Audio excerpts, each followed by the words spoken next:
Welcome to Media Chats. I'm Xu Yawen in Beijing. The Forum on China-Africa Cooperation, or FOCAC, will take place from September 4th to 6th in Beijing.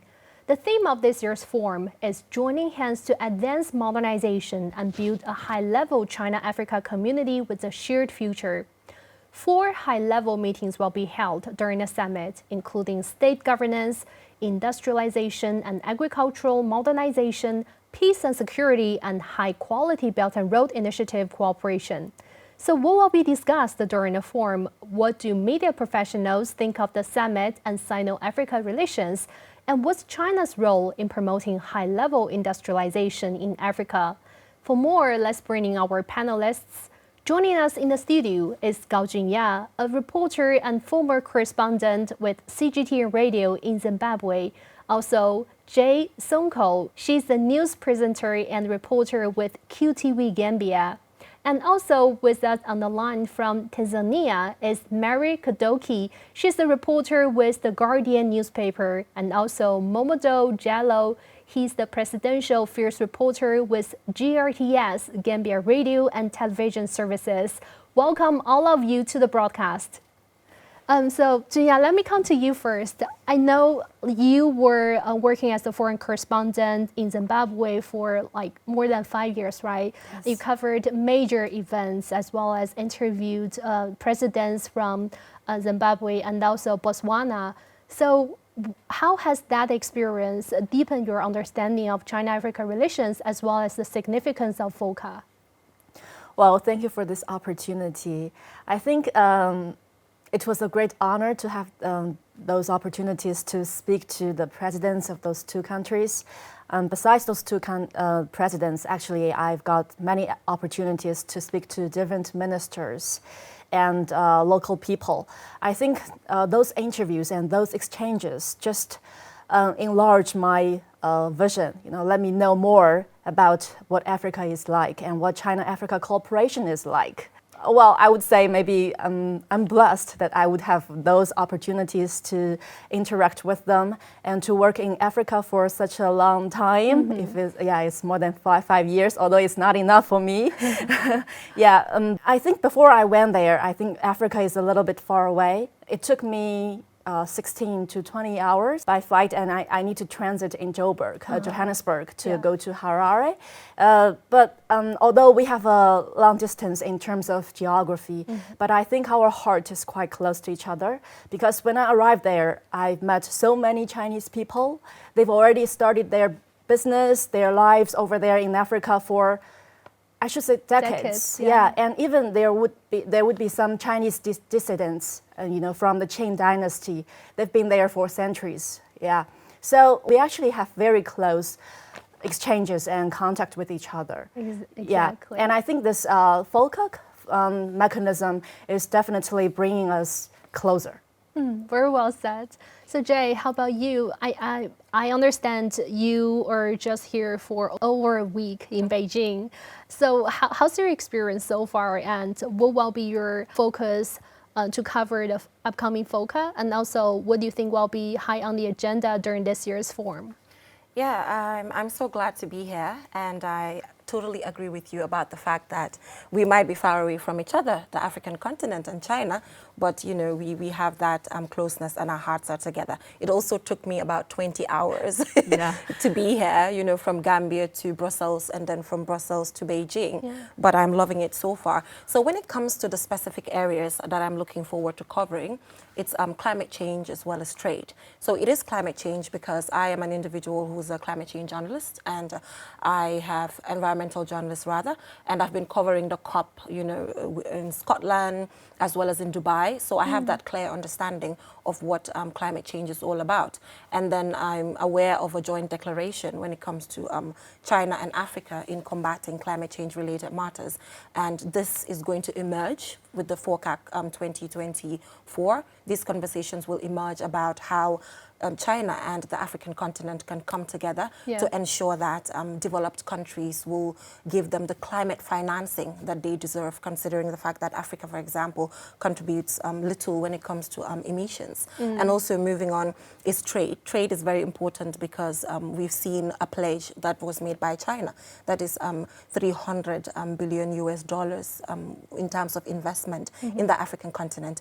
That was not attainable due to several reasons, but I'm sure these conversations will also emerge during the FOCAC 2024 as to how China and Africa will be able to level the ground to ensure that this particular pledge is achieved. And when it is, it will be good for the African continent. It will also be good for China. So these are the two areas that I'm looking forward to covering during the FOCAC 2024. But on the sidelines as well, I would love to take a look at young people, you know, as a youth program host back in the Gambia, understanding some of the challenges that African youth go through. I would love to also know, you know, some of the pledges that will emerge and some of the initiatives that the African continent also has to put on the table for China to be able to partner or cooperate to ensure that the young people of China and the young people of the Gambia cooperate more to ensure that there's a better future for both. Let me come to you, Momodou. You visited Beijing with a Gambian president in 2018 for the summit. So how has FOCA, changed China-Gambia bilateral relations since you visited? Yes, that summit, which was attended by the president, our president, the Gambian president, His Excellency Adama Barrow, was indeed a watershed moment for our country, because we are just emerging from a very, very difficult period. We all knew the transition that the Gambia had to undergo. So at that critical time, the Gambia saw China as a major partner, and the FOCAC Summit Forum gave an opportunity for the continent, China, and in particular the Gambia, to engage with China. So within that framework, the Gambia was able to benefit immensely from Chinese support, because, as I've said, it was a very critical moment for the country, just coming out from a very, very difficult period, transition, the political impasse. So the Gambia was basically, on its knees. So it needed the support of partners, and the People's Republic of China, is one key element that was able to support the Gambia's development. So that meeting provided an opportunity for the Gambia and China to cooperate on all levels. So China rolled out a number of initiatives for the country, such as they funded through a grant the construction of 2 bridges along the river Gambia, and also the construction of a 50-kilometer road from Basse to Fatoro, which is in rural Gambia.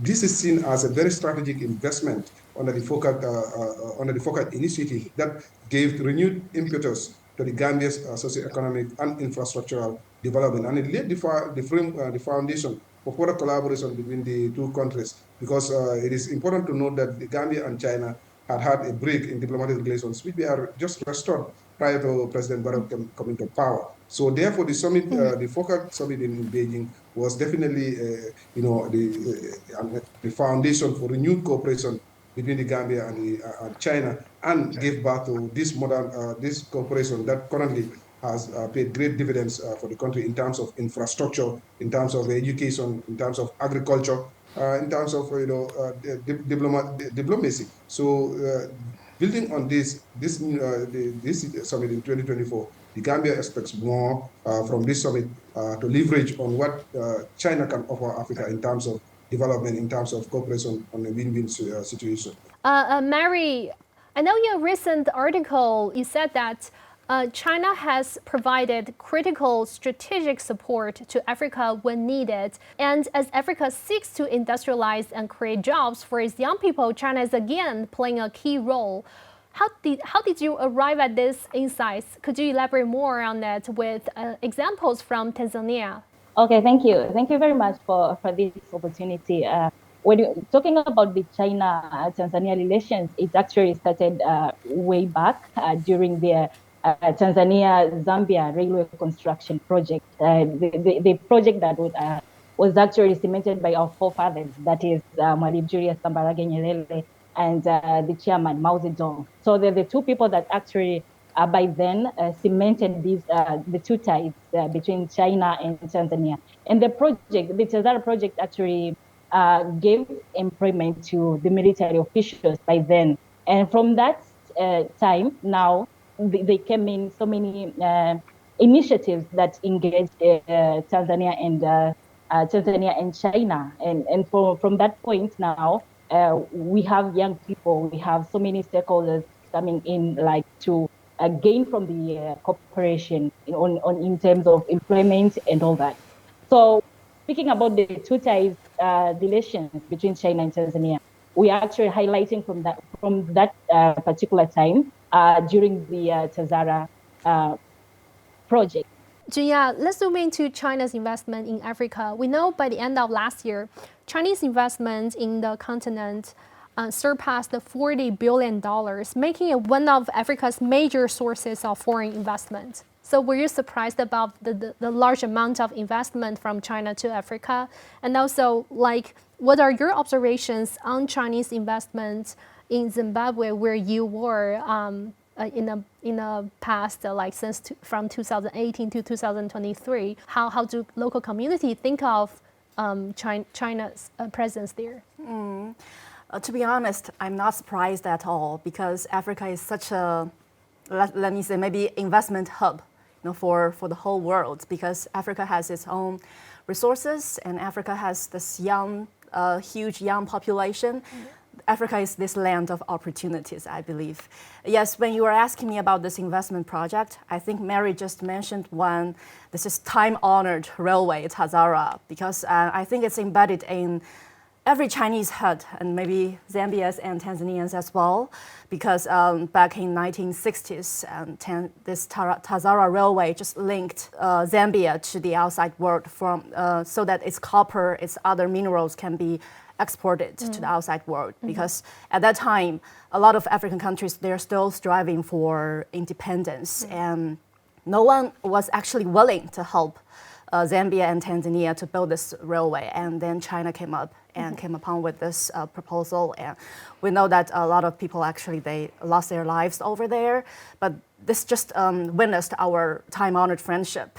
And in this new times, I think we've got many different investment, be it in education, in healthcare, in infrastructure, of course, a lot.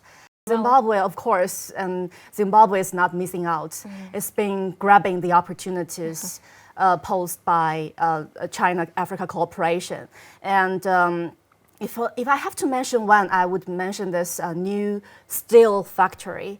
It was built by a private Chinese company. I think they started building this in 2022, but the company was the factory was actually put into operation just this year. Why they took so long? Because this is a huge company, it's a huge factory, and it's a state-of-art infrastructure.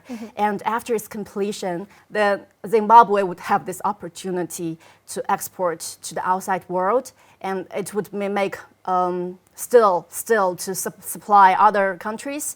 And also, steel factory is not about steel, right? It's a complicated value chain. There would be so many other enterprises, so many other industries thrive on such a cooperation and project. So I think that's something I would like to share and mention. So Jay, we know poverty alleviation is one of the major issues hindering your country's overall development in the Gambia. So what are the main factors, do you think, contributing to this issue? How has the situation changed since the Gambia joined the FOCAC and also the Belt and Road Initiative? Yeah, so I think one of the major issues causing poverty in Little Gambia is the fact that we do not have natural resources. This is a completely tax-based economy, depending solely on the tax that we collect, apart from the fishing industry, which is the River Gambia. So because of that, there's not a lot of factories and industries that we could actually tap into as a country or make something out of to be able to export to the outside world, to gather that wealth. So because of that, it is quite challenging, like you mentioned, when it comes to fighting poverty. But the narrative has changed. There was a 20-year break when it comes to bilateral relations between China and the Gambia. So the moment the resumption took place shortly when President Adama Barrow took over as president, we've seen a lot of changes. And one of the very major changes that I can point at is the construction of bridges.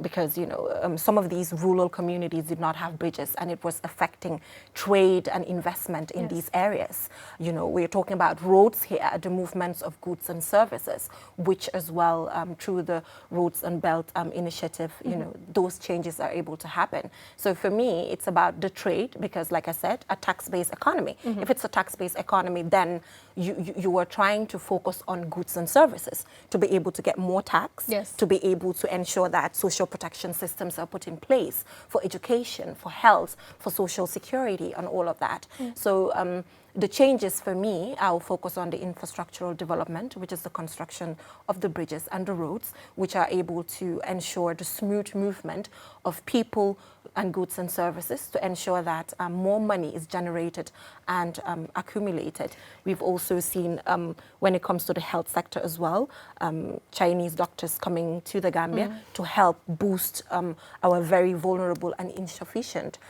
health sector. When it comes to education as well, a country's education system is okay if we have individuals in STEM, because with the engineering and other areas to be able to solve some of the societal problems that we are going through as a developing nation. So with scholarship packages, we're able to send Gambians to China to study different STEM areas. And when they do, they're able to go back to the Gambia and then build the country, in a STEM-related way, not the arts and sciences and all of that. They're important, but, in this day and age of technological advancement, it's more of the STEM areas to ensure sustainable development. Yeah, that reminds me of, there's an old saying in China, if you want to get rich, build roads first. Yeah. Another thing is, if you want to teach someone to get independent, it's not giving them the fish, but also teach them how to fishing, so you can rely on your own. I totally agree with that, and that is the dimension that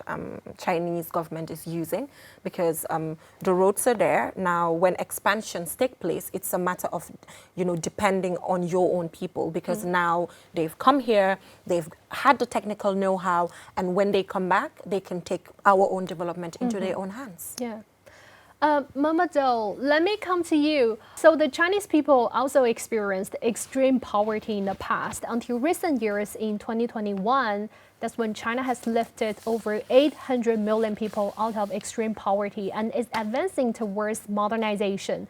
So are there any examples, are there any experiences from China that you think the Gambia could perhaps adopt in its pursuit of modernization and prosperity? Yes, of course, the Chinese model serves as a great example that other countries around the world could follow, particularly the Gambia.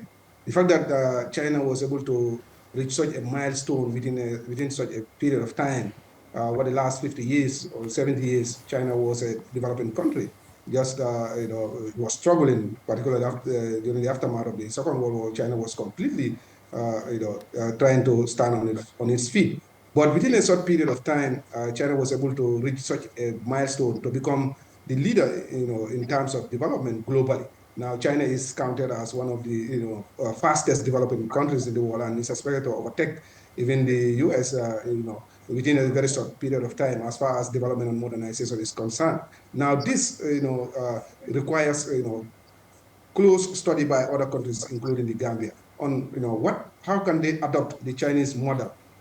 Because China was able to invest heavily in all sectors of its economy, in education, in infrastructure, in agriculture, in healthcare. So these are areas that the Gambia also needs to focus on to develop its human capital by training a lot of young people. Right now, as my colleague Jainaba has just said, there are a lot of Gambian young people studying in Chinese universities, in various areas, including in STEM, that is in skills, engineering, technology areas. These are important areas that could be replicated in the Gambia. They can come back to build the industrial base of the country. In terms of agriculture, the Gambia has a very, very fertile agricultural land that could be exploited all year round. But currently, the state of agriculture in the Gambia, leaves a lot of desire, which is basically on rainfall.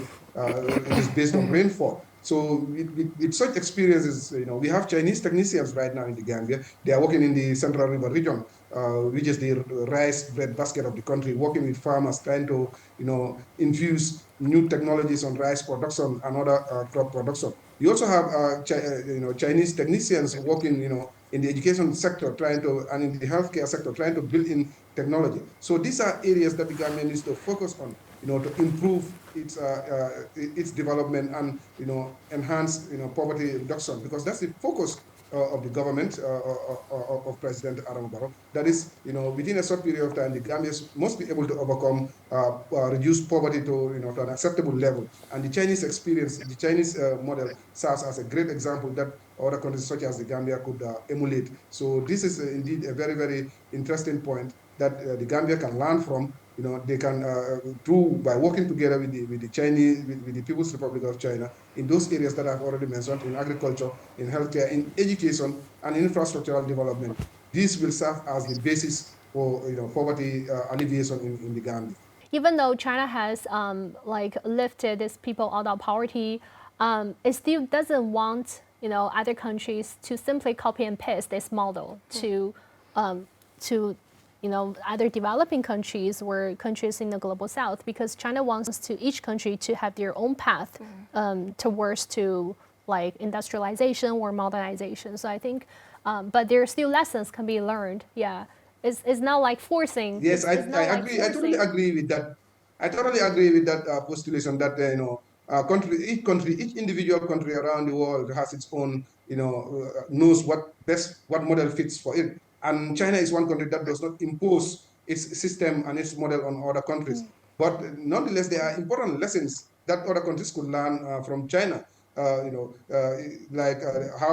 is China able to develop its agricultural sector, for instance? How is China able to develop its education sector? What are some of the areas that are needed for particular countries that they could tap from Chinese expertise in agriculture, in education, and in healthcare? These are important elements that countries like the Gambia could copy. But China still remains, it has been working with other countries, but it does not impose its model on other countries. And it allows for each individual country in its own unique way to pursue its development needs through support and also through cooperation and through partnership. Yeah, so I just wanted to comment there. I'm so glad you talked about the copy and paste issue, and that Momodou is talking about the fact that there's nothing imposed on African countries when it comes to policies that China use to ensure that they build their system better. But I think now, then it comes back to us as African countries as to how active we are, how ready we are to make sure that our agenda is out there, the agenda that is unique to our own situations as African countries, to design policies in a way that best fits, African people, to ensure that the solutions are there. I'm not sure that is what we do quite often, because we just want to take a model that already exists and just want to lift it and use that in our context, which sometimes at the end of the day doesn't work. Yes. It's with different people, with different cultures and all of that. So then it takes us being proactive and sitting on the table and making the right decisions that actually favors our people. And sometimes I'm not sure we do that, unfortunately. Mary, so let me come to you. We know in the past 3 years, Chinese companies have created over 1 million jobs in Africa in agriculture, processing, manufacturing, and trade logistics. How have local businesses and communities responded to those jobs created by Chinese investments? And have you observed some new, jobs created by Chinese companies in the past? So infrastructure part has always been the focus of China when it comes to cooperating with Tanzania.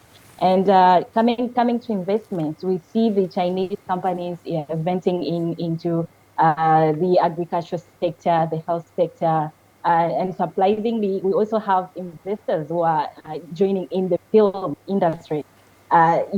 So a few sectors to mention, you can actually tell that the Chinese are really dedicated into investing in Tanzania. And initially, we also had a forum, the FOCAC warm-up meeting that engaged the Chinese stakeholders and the government. And the government actually talked of rooting into making sure that it engages the Chinese investors into the agriculture sector and in industrialization. And one of the highlights that the government said was that among the investors who are taking an opportunity in Tanzania, China is actually taking the lead. More on that, we also had the Tanzania Investment Center saying that with all the 10 top 10 foreign investors in Tanzania, China is taking the lead with 11.5 USD billion. So you can actually tell that with this initiative that China and Tanzania are taking, actually not benefiting the government, but on the other hand, the citizens are also benefiting in terms of employment opportunities. Junya, let me come to you. So as actually Jay just mentioned, she's covering the climate change, and actually if we look at the reports and the data, Chinese companies have launched many clean energy projects in Africa in the past few years, including a significant increase in exports of lithium batteries and photovoltaic products. Like, what factors are behind the surge in trade between China and Africa in the new energy sectors, based on your observation? Yeah, I think let me start by my experience in Zimbabwe, because in my last year staying in Zimbabwe, we've been suffering from frequent power cuts. It's happening a lot because a lot of African countries, Zimbabwe included, does not have enough energy supply. Yeah. So of course they have to diversify their energy mix. And green energy, so be it solar, be it wind, be it geothermal, that would be very important to their own energy mix. That's one point. And also hydropower stations. And on the other hand, I think because I think we're all striving for this sustainable development, right? And grain is definitely the future, is the future path for all of us. And China has this technology, this products, and Africa has this resources and has this demand. Of course, we have plenty to explore on this side. And also, I think Africa is also a victim of climate change, like what Jane is focused on, because climate change is impacting all of us, and it is happening. And going green is definitely, quite urgent actually for all of us. And also, I think those fuels, on the other hand, I think for African countries, they're quite expensive for people to afford. Yeah. So I think, yes, green is achievable because African countries has plenty of solar energies. They have vast minerals like to make lithium batteries. So I think this is what is happening, I think, and this is also the right path. Jay, do you have anything to add? What do you make of Junya's points, and also like what challenges and opportunities do you think are facing by China-Africa cooperation in clean energy, new energy sector? How can the going green, the green transition of the continent can help to boost Africa's, high-level industrialization? Yeah, I think your points were really valid when it comes to this topic because, for example, Gambia contributes 0.01% of global emissions. And we actually get to carry the burden of the effects of climate change when it comes to drought, flooding, and other harmful issues that are posed by climate change. And like you mentioned, greening or transitioning to renewable energy is actually the future because that is what is sustainable for African countries, especially for an African country like the Gambia where we do not have any natural resources and has a potential of solar, wind and river that can be used. So it's a matter of learning from China where the technical expertise is already to ensure that we are able to have a smooth transitioning but also it is important that we focus on the knowledge transfer. You know, I delved into this, the technical know-how aspect, to ensure that the transitioning from fossil fuels to renewable energy is actually sustainable. Because then if we have, you know, the Chinese keep coming over constantly, where the required knowledge transfer is not also done with the local individuals, like I said, to for the whole process to continue, then it's not going to be a quite sustainable act. And based on my research, I've been able to understand that there have been limited transfer of knowledge when it comes to this renewable energy. But you know, in another paper that has been done, I've also seen how China's president has also pledged, you know, different skill centers and areas where African people can actually be trained when it comes to these areas, just so that there's this continuity that I'm talking about, because the gaps have been there. So basically, it's just about the fact that the African continent has huge potential. Now it's a matter of the required skill transfer, which China is already spearheading to ensure that we have a sustainable transition from fossil fuels to renewable energy. So Mary, we know building high-quality Belt and Road Initiative cooperation remains one of the important subjects to be discussed during this FOCAC. China announced its BRI like over a decade ago, and since then more than 50 African countries have become participants in this initiative. So how are BRI projects shaping the infrastructure of Tanzania and also the broader region, and promoting industrial upgrading, as well as under the Green BRI, as both Junya and Jay mentioned, what has been achieved? Speaking of Belt and Road Initiative in Tanzania, Tanzania has actually benefited a lot from it. And a few projects to mention, you actually talk of the Ubungo Interchange project, the project that the Chinese government have actually put in March just to make sure that this comes into a reality. And we also have the Kigongo Busisi Bridge, a bridge that the Chinese government is actually putting a lot just to make sure that it comes to a reality. The project has actually clocked 90% to its completion. So you also actually tell that there's a lot that's actually being done between the two countries just to make sure that the BRI comes into reality. For instance, if I remember that last year I had an opportunity to have an interview with the China Civil Engineering Construction Corporation, and they actually pledged to like complete all the state projects with Tanzania in terms of BRI. So with these agreements and something that we can actually see and testify that the BRI comes into reality, Tanzania has actually benefited a lot from it.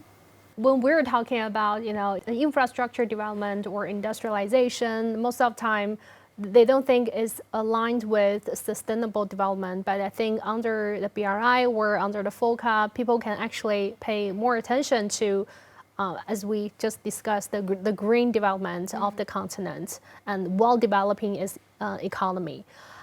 So, Junya, some have suggested while FOCAC has emerged as a unique form, is still by and large shaped by a donor-recipient dynamic. And in the meantime, African countries mostly take a back seat, while China initiates much of the agenda. What's your thoughts on that? I think this is definitely a misconception or a false accusation, because I think China-Africa cooperation is for mutual benefit and win-win cooperation. It is bilateral. When it comes to bilateral ties, when it comes to bilateral cooperation, it's not like the one is dominating and kind of like putting out all the commands and demanding the other side to have certain, to provide certain conditions. You know, when it comes to China-Africa cooperation, they have to discuss like what kind of projects, what kind of things they need, you know, for the two sides to further deepen their ties. And also, I think one thing I'd like to point out is like we talk a lot about China's investment in Africa. Actually, Africa is also investing in China. You know, South Africa is investing big, investing huge here in China. And also, we know that I think you've heard of those schools donated by African countries like the Republic of Congo, the Equatorial Guinea. They've been helping China also, those earthquake-hit areas when they were suffering, when people were suffering. Our African brothers and sisters, they are there to help us. When it comes to this whole dialogue and this whole forum on China-Africa cooperation, we come on an equal foot, and we're going to discuss what we need, what we can provide. I might not agree with you slightly. Not because it's not based on a win-win situation. It is based on a win-win situation. It's totally a level playing field for both the African continent and China. But in this instant, for example, China has the China-Africa Cooperation Vision. They have a clear vision. I see China has a clear vision when we are on the table with China and Africa, having conversations and, you know, looking forward to what to do. I do not see a clear vision as clear coming from the African continent. I don't know if you're getting what I'm saying. Yes. Maybe, like too many countries. It's even kind if of challenging to that come is up true. with one But voice. even if it's too many countries, I would expect different African regions based on the same problems or challenges that they're facing to come together to say, okay, this is West Africa, for instance. It's 16 countries. They have common challenges. They can come up with a vision. You know, we can have East African countries come up with a vision because they also have similar challenges. Central African countries can also come up with a vision because they have similar challenges. Personally, the problem is not China here. China has ensured that it's level, it's a win-win situation. But now it goes back to an African like myself who should have a clear vision as well to put on the table ahead of the FOCAC. For example, am I going to see the African continent, even if they have to divide themselves according to regions, to come with a clear motive? Because you don't want it to be scanty. And I've not been seeing that, which is not China's fault. But I guess we just have to put our house in order better to be able to put on the table what we want to see, what we want to achieve within a period and all of that. That's what I believe in. And what do you think? I think it's going to happen because Jane, you've pointed out this problem, right? So I think this is a certain voice for that's what media is supposed to do, like pointing out the problem, maybe come up with certain possible solutions and have policymakers and decision makers, you know, come up with the draft plan and push forward to make it eventually happen. Yeah, I'm looking forward to a clear vision. Let me just put it that way. Momodou, so we have noticed another common misunderstanding about China-Africa trade and cooperation is the debt issue.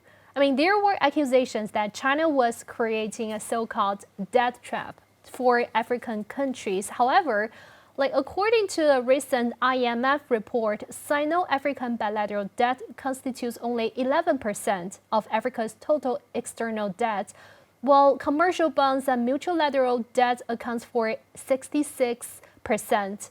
Moreover, China has never attached any political conditions to those collaborations. So what are your thoughts when coming to this kind of accusations and also the debt issue? Well, I think these are just peddled by detractors of China-Africa cooperation. Because China, unlike other blocs or unlike other institutions, financial institutions and other powers, does not attach any conditions in its dealings with African countries in terms of development or financing or debt. And if you look at it recently, some countries that have benefited from IMF or World Bank loans, it has backfired. We've seen crisis in some African countries, such as in Kenya, and other African countries, where the debt burden from Western countries is no more sustainable. But these accusations are usually leveled by the detractors who detest China-Africa engagement, because we've seen China's engagement in Africa has been very beneficial for both countries, because it is anchored on the principle of win-win situations, and also respect for the sovereignty and territorial integrity of each other. China does not interfere in the internal affairs of the country. It does not attach strings when it gives loans or debt to other countries. So it has given some kind of a leverage to these countries, for African countries to access Chinese financing. And as such, many of these countries are going forward, engaging with China to get funding. If you look at the Gambia, for instance, in 2018, China forgave some of the debt that the Gambia owed to China. That is a very positive development. And since then, too, we have seen the two countries engage, and China currently is financing some projects in the Gambia, particularly in the energy sector, renewable energy. And a plant in Jambur, which is one of the biggest in the country, was recently inaugurated, and a Chinese company constructed the plant. So China and the Gambia, for instance, have engaged in several areas of cooperation, including financing. So also has it been with other countries on the African continent, which has paid dividends. So it is up to these African countries to identify areas of cooperation where they would want Chinese financing, and China only gives out, honors these agreements based on the based on the wishes of these individual countries. So if you look at it, this idea of a death trap, I think, is just being peddled by detractors who fear or who do not want China-Africa engagement on a more enhanced level. So Africa should not pay much attention to these claims, but rather continue on this trajectory of development, because Africa also needs that. It needs also alternative forms of funding. It does not have to depend on the mainstream Western financial institutions, which have been exploiting Africa for far too long. So China provides an alternative for African countries to access financing to enhance development projects, to fund development projects that have had a lot of impact, positive impact, on the lives and livelihoods of Africans and the people in African countries. Junya, if we look into the future, I mean, China has committed on deepening cooperation with Africa on industrial and supply chains. How do you foresee China's role in advancing high-level industrialization in Africa? Definitely, this role is going to get bigger. I think just like Momodou said, like China 30 or 40 years ago, even half a century ago, China is not what it's like now. And I've been talking to different African officials. When I asked them about their experience, like their first-hand experience about China, they would mention this huge transformation China has underwent over the years. So I think China has the experience. China and Africa, we're from the global south, the global majority, and we have our common interest, common aspirations. China definitely has a lot to share when it comes to the industrialization of Africa. And also, I think besides those, technology and expertise, and China has also this capacity to share and so that China and Africa can work together and to achieve their own different paths of modernization. Jay, how about you? How do you assess China's role in Africa to help the continent to achieve its high-level modernization and industrialization?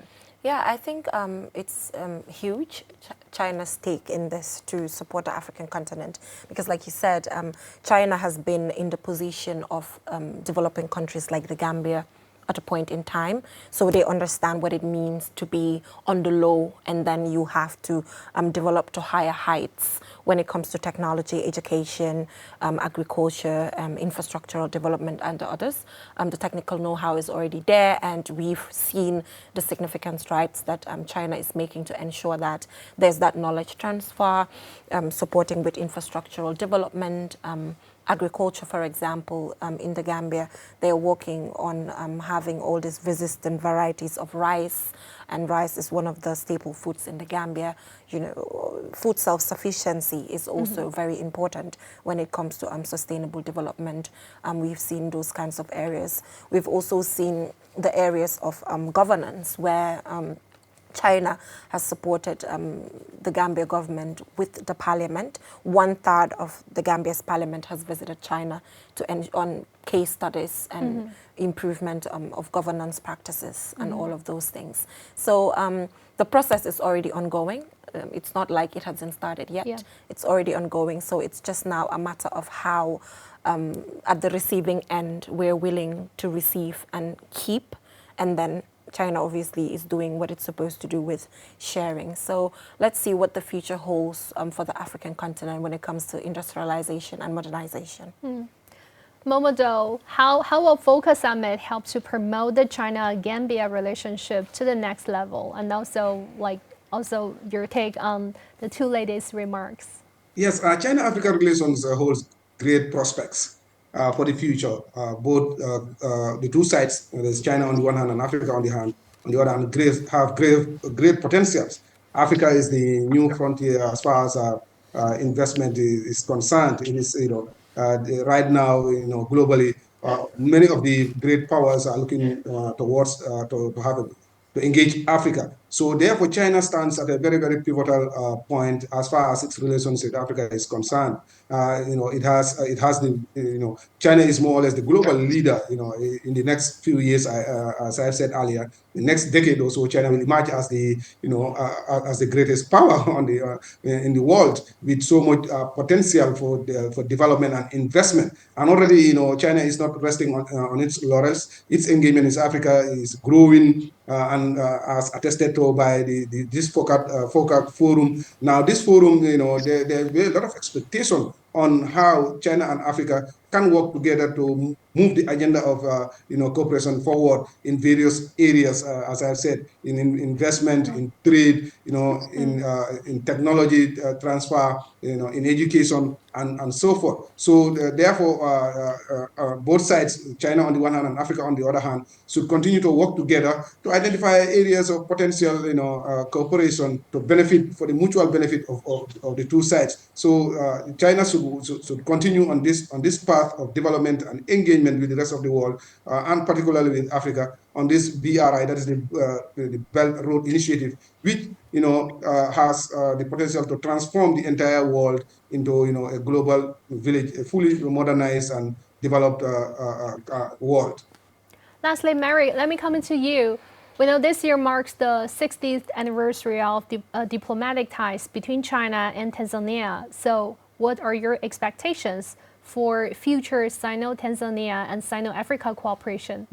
Well, just like what you say, that this year marks the 60th anniversary of Tanzania and China bilateral ties, and there is a lot actually in the bucket list to tell on what China and Tanzania have achieved from their cooperation. We'll talk of the military cooperation, we'll talk of the political cooperation, we'll talk of the investment area. So there are a lot in the bucket list. We will not finish actually mentioning all of it. But with the cooperation that Tanzania has actually cemented with China, you'll actually tell that the cooperation remains strong, and we are looking forward to achieving a lot from this particular cooperation in the future. Well, with that, we're wrapping up this episode of Media Chats. Many thanks to our panelists, Gao Junya, a reporter and former correspondent with CGTN Radio in Zimbabwe, and Jainaba Sonko. She's the news presenter and reporter with QTV Gambia. With us on the line from Tanzania is Mary Kadoke. She's a reporter with the Guardian newspaper, as well as Momodou Jallow. He's the presidential affairs reporter with Gambia Radio and Television Services. Thank you so much again for joining us. Bye for now. This is CGTN Radio. Hear the difference.